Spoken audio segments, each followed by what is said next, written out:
Hi everyone and welcome. I am joined today by Ian Proud, a British diplomat who served at the British Embassy in Moscow from 2014 to 2019.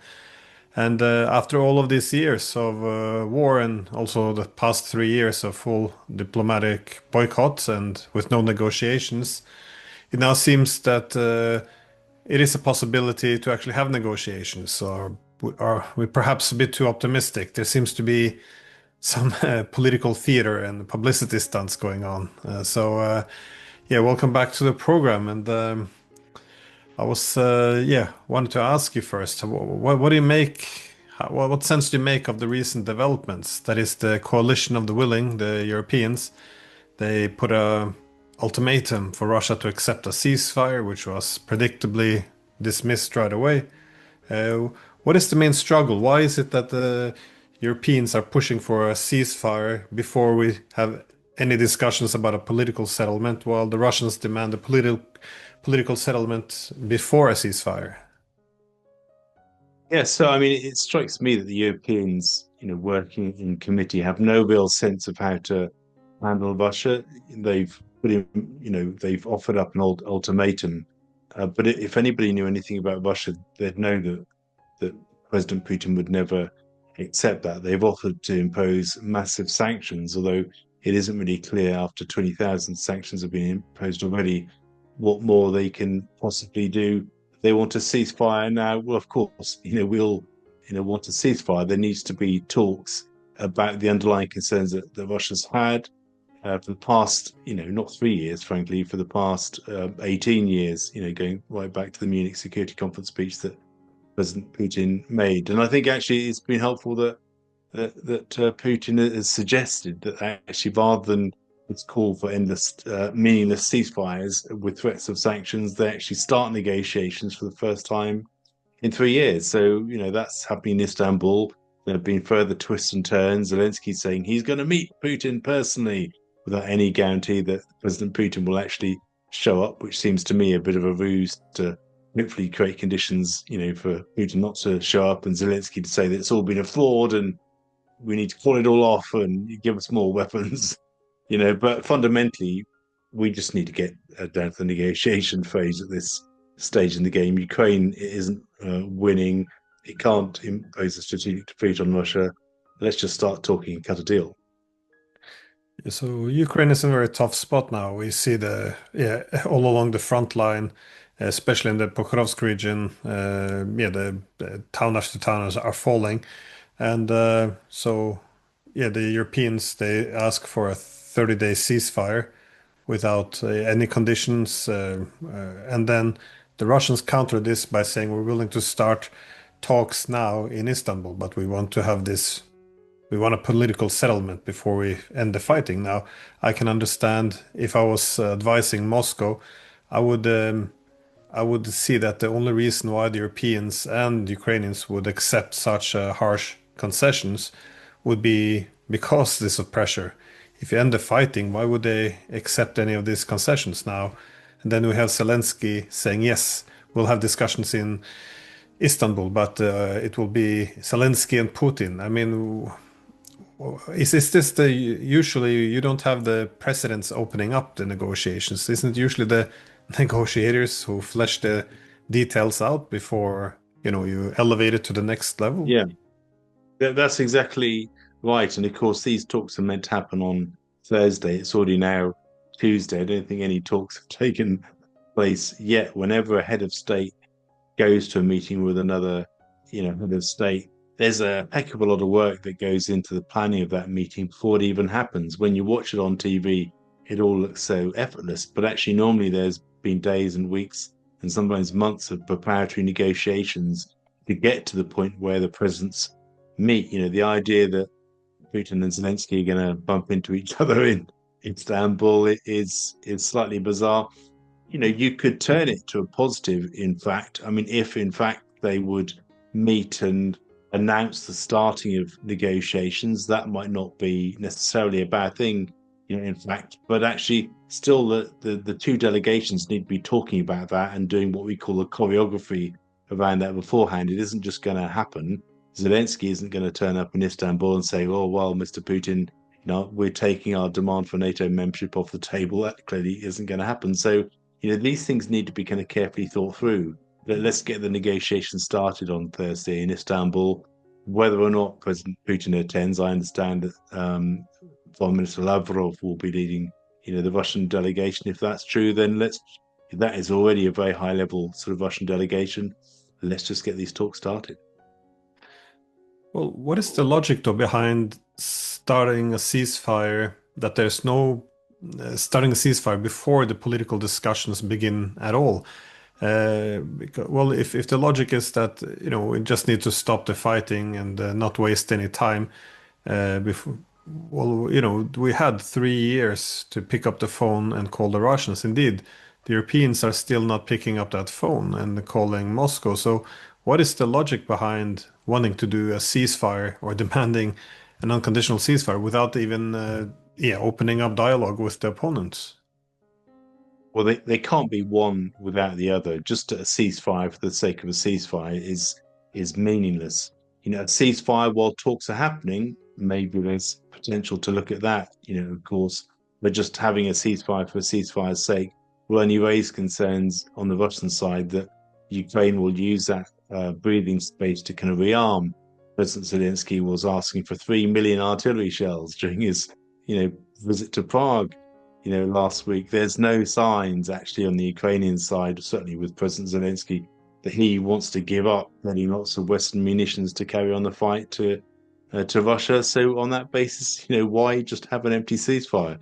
Let's have proper talks. Maybe there can be a ceasefire while the talks are happening. That might be a sensible idea, but you can't just have a ceasefire without the talks. Yeah, because you wrote an article about this, and which I would advise everyone to read. And well, you make the point that the new German foreign minister, he just repeated that Ukraine's path to NATO is irreversible. So this is more or less off the table. But this has to be the foundation. This is the main aspect of any peace agreement which Russia would accept. So are the Germans simply removing the most important thing for the Russians for a ceasefire, and at the same time asking for an unconditional ceasefire?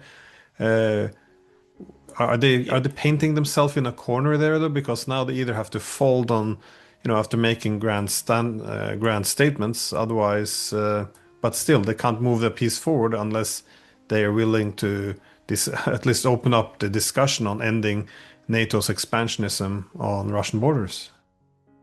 Yeah, absolutely. Most statements made by European leaders over the past 3 years and even before that, have been completely unrealistic. And this latest statement by the new German foreign minister is no different to that.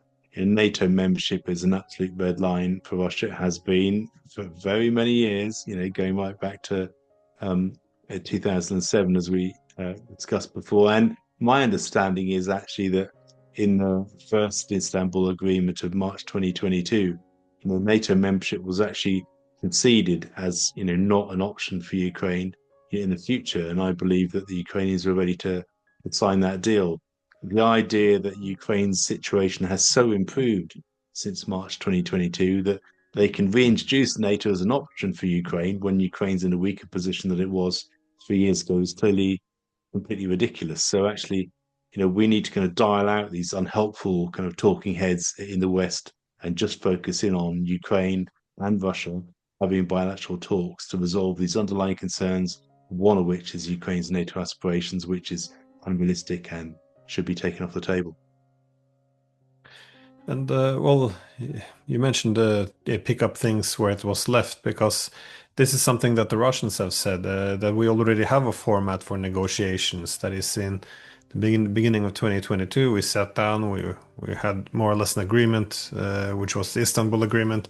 I guess the core of the argument was, or the agreement was, that the Ukrainians had to restore their neutrality. So again, no NATO.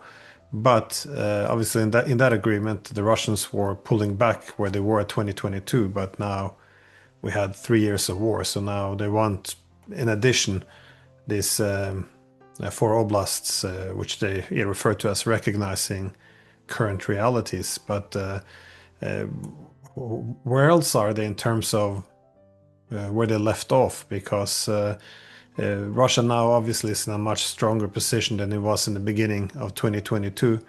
Well, what other issues is it there that has to be solved beyond the neutrality and the territorial issue? Because the Ukrainians, of course, they have very legitimate concerns and demands on their own.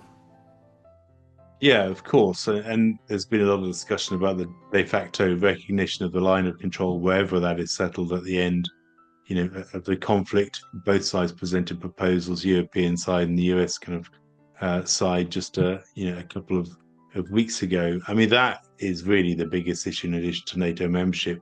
That is the thing that has changed since March of 2022. Russia has seized and controlled and actually laid claim to additional kind of four oblasts in Ukraine. Well, actually, in fact, two oblasts in Ukraine, because Russia recognized Donetsk and Luhansk right at the start of the war, of course.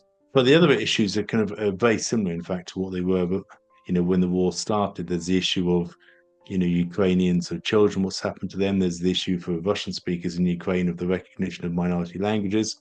It also applies to Hungarian language speakers in Ukraine as well. And these kind of issues around how to tackle kind of allegations of human rights abuses committed by both sides during the course of the war. That's not going to be an issue that's resolved easily or anytime soon.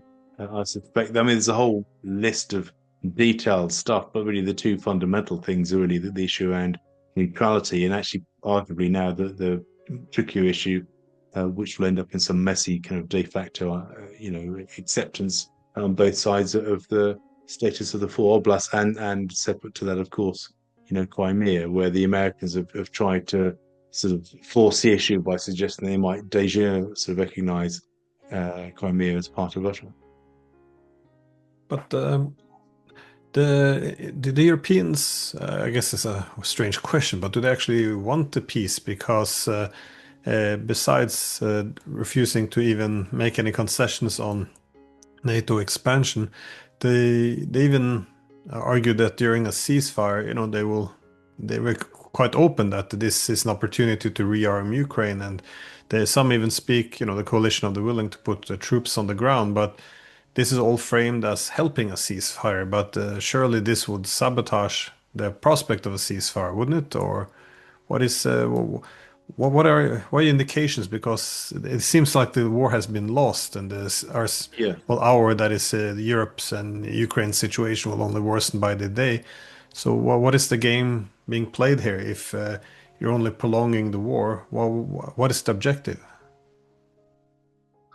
Well, a cynic, might suggest that for the European side, it slows down and kicks down the road the hot can of Ukraine's membership of the EU, which is going to be impossible, while war is playing on. Of course, Ukrainian membership of the EU, even if it's accelerated, would cause, significant internal debates and disruption within European states, especially Poland, actually, which is the largest net beneficiary of European subsidies, and also actually kind of France. So a cynic might look at that. In my view, and I think that's a very real kind of issue. I mean, the longer term Ukraine EU issue is a massively complex task, which has, quite significant consequences potentially for, Europe's kind of integrity as a project, long term. But I mean, in terms of the war itself, too many people, I think, fall into the mistake of thinking that European politicians have some clear strategic plan or goals, for the war in Ukraine. They don't. What we see in terms of European statements is that what I call the analogy of the kind of the chess game, playing chess by committee. There are no clear plans. Everything that the Europeans do and say is governed by them, operating as a committee and coming up with lowest common denominator sort of positions and being unable to kind of shift from those positions over time. So this is just a magnified version of the European consensus on Ukraine that has been in place, since 2014, when the Ukraine crisis started. The European Union doesn't have the democratic mechanisms or equipment to change course easily, and now it is struggling in the face of a huge political pivot, forced upon them by by the Americans, and they're unable to cope, and that's actually causing internal frictions within individual EU member states, in particular Germany, France. That's causing this kind of knee-jerk reactions in terms of the lawfare being used against political parties that are more pro-peace, for example, in Romania, in France, in Germany, in other states as well. I mean, the European consensus is unable democratically to change, and as it kind of responds to forces outside of its control, it's resorting to increasingly kind of bizarre actions, which will only accelerate its potential demise. And of course, I hope that doesn't happen as a pro-European, but it's a very, very worrying time. Actually, the best medicine that you can take is to end the war, because the war is only kind of accentuating and accelerating those internal centripetal forces. Yeah. No, it looks as if that's they talked about forever the costs of leaving Afghanistan, but at the end of the day, it seemed also just better to leave and then instead of dragging out the pain, because it does look like just not only NATO, but even the European Union could fall apart as a result Yes. of our defeat in this war. But it does seem that the Russians, when they hear this talk about ceasefire without a political settlement, it sounds an awful lot like we've watched this movie before. That is, when you were at the British embassy in Moscow, around this time you had the Ukrainian army being defeated by Donbass in the Bolsova. The Europeans rushed in. They said, let's just stop the fighting now, and here's a political settlement. We'll implement it later on, but at least we stop the fighting. But once the fighting was over, the pressure for making these concessions were gone, and suddenly one starts to talk about the spirit of it or how unfair it was, and meanwhile Yes. changing realities on the ground by pumping in weapons and building up, a Ukrainian army Yeah. of hundreds of Yeah. thousands. So, even Merkel and Hollande, they admitted to this. Even Poroshenko and Zelensky, that there was no intention of implementing this. So, what can the Europeans do to reassure the Russians that this isn't the Minsk Three and another ruse to simply prolong the war? Well, I think the difference now to the situation around the Minsk II agreement in February, 2015, is that actually now that the Americans, not the Europeans, are in the driving seat, and the Europeans don't really have a role in this except to kind of chip in unhelpfully from the sidelines. I fear so.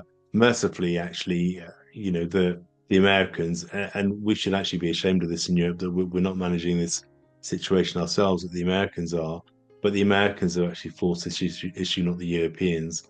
The Americans are more invested than the Europeans in actually seeing it through to a conclusion of the conflict, and we are dependent on the Americans for our, future. Which, if you step back, it is a worrying sort of situation in and of itself. But at least actually in the short term, at least that the war may end. It's difficult to compare this with Minsk too. You're absolutely right that Poroshenko and Zelensky didn't have the political space domestically, to implement that. And it was definitely the case that the Americans and the British, actively encouraged them not to implement, the Minsk II agreement, but nevertheless blame it on Russia, through eternal sanctions and all the rest of it. But I still think that Merkel and Hollande have been slightly disingenuous in repurposing history. I believe at the time they were really committed to this process, but they were completely undercut by the Americans and the British at the time. Now the dynamic has totally changed, and the Germans and the French are no longer leading this process anymore. It's the Americans. Well, the Europeans, they express a lot of concerns now that they're being left behind, that this is a negotiation being done over their heads by Washington and Moscow. But as I mentioned before, still they don't pick up the phone, and there seems this aversion to calling Moscow, that somehow this will threaten the isolation of Russia if there still is such a thing. Uh, but how can you explain this to us again as a British diplomat? if they're this concerned about being left behind, and but they still don't want to talk to the Russians, and even the initiatives which are being proposed, like you said, this ceasefire, it seems merely yes, theater to get the Americans on board with more sanctions to portray the Russians as not wanting any peace. So how do you make sense of this? Again, the genuine concern that they're left behind, but still talking to the opponent is kind of out of the question. The only way out of any conflict without total military victory is through dialogue between the two sides, and that's Ukraine and Russia. It has been certainly an explicit British foreign policy approach since 2014 that we would not engage directly with Russia in dialogue. That engaging with Russia in dialogue would simply somehow reward Russia for Russia's behavior. We had this slightly kind of bizarre adult Karl's way of analyzing transactions with the Russians, that because we were larger, collectively, theoretically, than Russia, that Russia was like a badly behaved child, and we wouldn't talk to Russia until Russia had changed its ways. Now, clearly, 11 years on, that approach has failed, but we haven't changed. We still continue to believe that actually, we can not talk to Russia and somehow bring peace to Ukraine, when very manifestly, we cannot do that. We don't have the economic and the military means, to do that. We can't defeat, Russia. The only way out is dialogue. To complain, that we have no role in the negotiations while at the same time refusing to talk to Russia is patently absurd. And that's why we've been undercut by, President Trump. He's come in, a new kid on the block. He's not new. He's obviously there before, between 2017 and the start of 2021. But I mean, he's able as a fresh face to totally change the direction of policy, and he's done that. And we're left, sort of in the choppy waters in the wake, trying not to drown.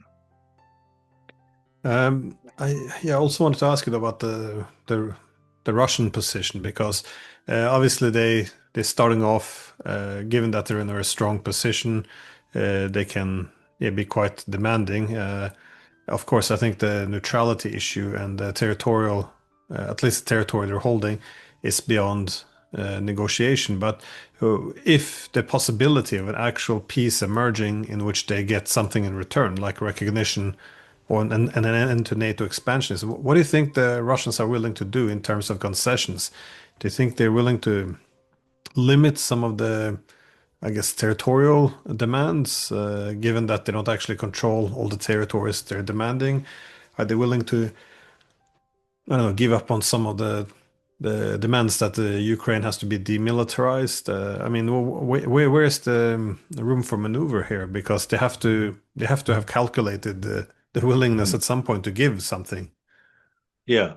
I mean, before we got the position we're in today, when breakthrough seemed possible about 3 weeks ago, when Trump was really kind of pushing the negotiations, there were suggestions from the Russian side that they would be willing to not press a claim for the remaining territory in the four oblasts that they've laid claim to, and just to accept the de facto line of control going into the future. So that was a sign that Russia had recognized that actually it's far better to cut a deal, than to continue with its maximalist positions. And in any negotiations, in any case, you always start with a totally optimistic position and end up somewhere that you can live with, right? I mean, that's just how negotiations take place. I mean, the fundamental issues are really the NATO membership and just the recognition issue.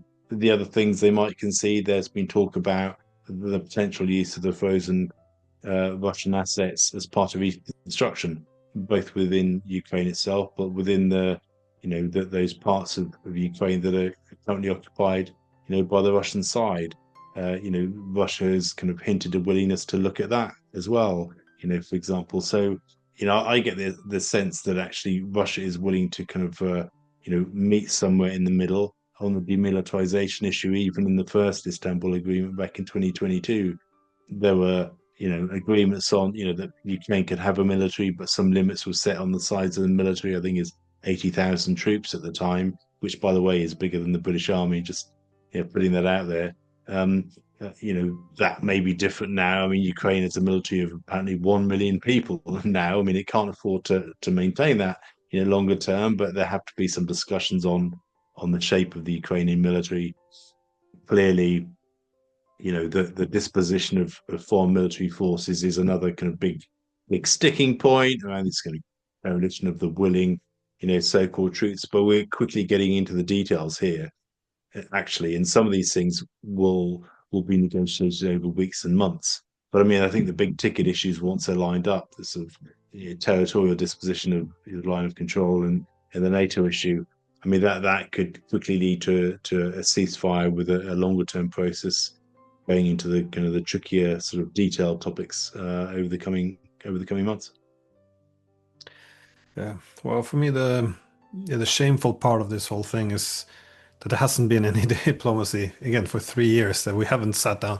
We should have been Yeah. talking all this time. So I appreciate how your article finished. That either even if they meet Putin and Zelensky, at least if it at least to start negotiations, just at least something to start talking. Because this idea of not rewarding the opponent by talking to them and setting conditions for talks, it's very, very destructive. But it looks like there's some problems, like even let's say Putin and Zelensky would meet. Would it be possible to meet in Turkey? I can see why the negotiating team can meet there, but for Russian president to go to a NATO country now, would it, given that NATO is seen as a leading aggressor in this by Russia, how, again, this seems like one of the problems when you set up Yeah. presidential meeting 2, 3 days in advance. But what is uh, Yeah, it's tricky. I mean, Turkey isn't a signatory to the Rome Statute on the ICC, for example, so that issue would fall away. Erdogan has met, Putin since the war started. He met him at the Kazan sort of BRICS, summit, last year. From that point of view, I feel that actually, arrangements could be put in place which are acceptable to the Russian side. But I mean, it's like in 2 days' time, from now. And you turn around a presidential meeting that quickly. I mean, I know from having worked with the Russians, they like to have all the details worked out, and any any presidential visit, any even prime ministerial visit requires a lot of detailed planning, that right down to the cars they use, everything. So I mean, whether they can turn that around in enough time is questionable. But I mean, they just need to get on with talking. Whether they meet on Thursday, whether they meet in a month's time to sign some agreement that has been negotiated between officials, they just need to start talking. well, I guess my last question is, what do you make of it? The Zelensky offer. Is it just a publicity stunt, or would there be some? What would they talk about? We put all the inability of Putin to even make it because they can't put the security measures in place, all of these things. But if they actually would, let's say Putin would get on a plane and they fly to Hmm. Istanbul and pick up the pieces where they were abandoned 3 years ago. What could actually be achieved in such a meeting besides being more, I guess, almost a ceremony to open up negotiations? So could there be anything else achieved? No, I mean, I tend to think that a lot of things that Zelensky does are publicity stunts. I worry that he's put this out there, believing that Putin will refuse it and he can call the whole thing off and blame it all on Russia. I mean, I do think that's a major risk here.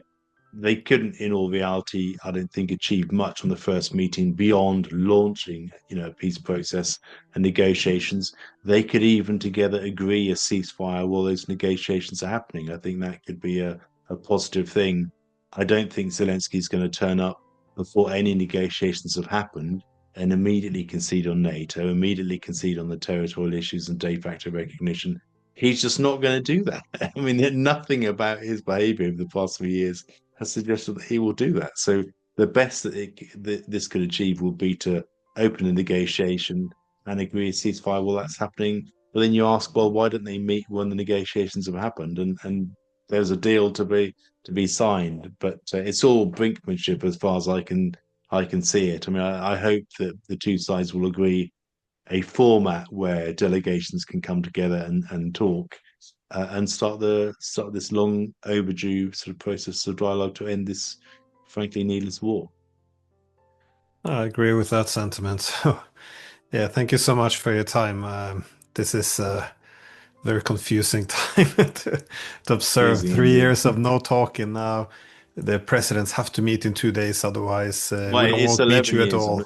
it's 11 years of no talking. I mean, the British Yeah, have not been talking to Russia for 11 years. So I mean, this is not a this is just the latest manifestation of not talking to Russia, which has ended us in this terrible mess we found ourselves in today. agree. Well, thanks again. Cheers, Glenn. Nice to talk to you again.